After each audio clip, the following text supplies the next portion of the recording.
So how do you write a winning offer in this market? We're gonna talk about that right now. So this video is being filmed in 2022. So if you're on the market to buy a house, you've probably been watching the market the last couple of years, and it's been a seller's market. So it's been very difficult to get your foot in the door and get your offer accepted. So I wanted to just go over a couple of basic things that your realtor should be doing to help you get your offer accepted here in 2022. The first thing you can do here is, of course the purchase agreement is gonna have a lot of stuff in there that your agent can help you fill out, but one thing I would highly recommend doing is paying a little bit more in the earnest money. Now that just tells the seller you're a very serious buyer. Typically is about 1% of the sales price. So definitely get creative here if you can. If this is the house that you want, just know that this earnest money will get credited back to you at the closing. So it will go towards your closing costs. It's not a fee, it's just money being held in escrow that'll go towards your closing costs. The next thing I can recommend here is try to be flexible. And I say that because right now it's super competitive, so the ball is in the seller's court. So the more flexibility that you have on your end, the better your offer is going to look to the seller.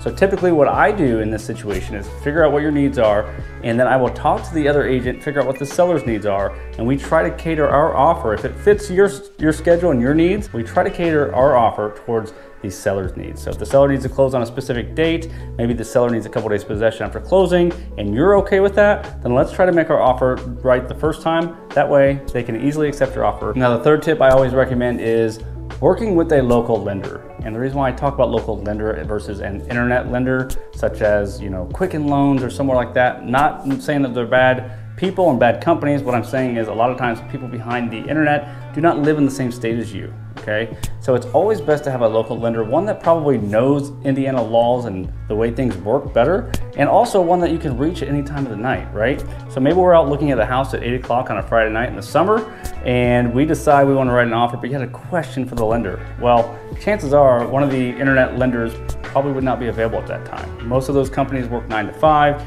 You're not going to get the answer you need on a Friday night. That could cost you your home. And the last tip here is just make your offer easy. Make it easy for the seller. I already mentioned being flexible, but try to hold off on requesting random inspection repair items on the offer, okay? A lot of times you're going to look at the house and maybe you saw a crack in the window and you think, hey, I would buy this house, but I want that window fixed. And you write that in the purchase agreement. There's nothing wrong with that, especially if there's like a deal breaker. If something's a major deal breaker, you want to put that in the purchase agreement. But try to keep out little things such as a cracked window and things that can be addressed during the inspection during your inspection response. And all inspection stuff will be covered in our next video. So if you have any questions about the offer or how to write an offer or what to expect writing an offer, shoot those in the comments below. Otherwise, check out our next video.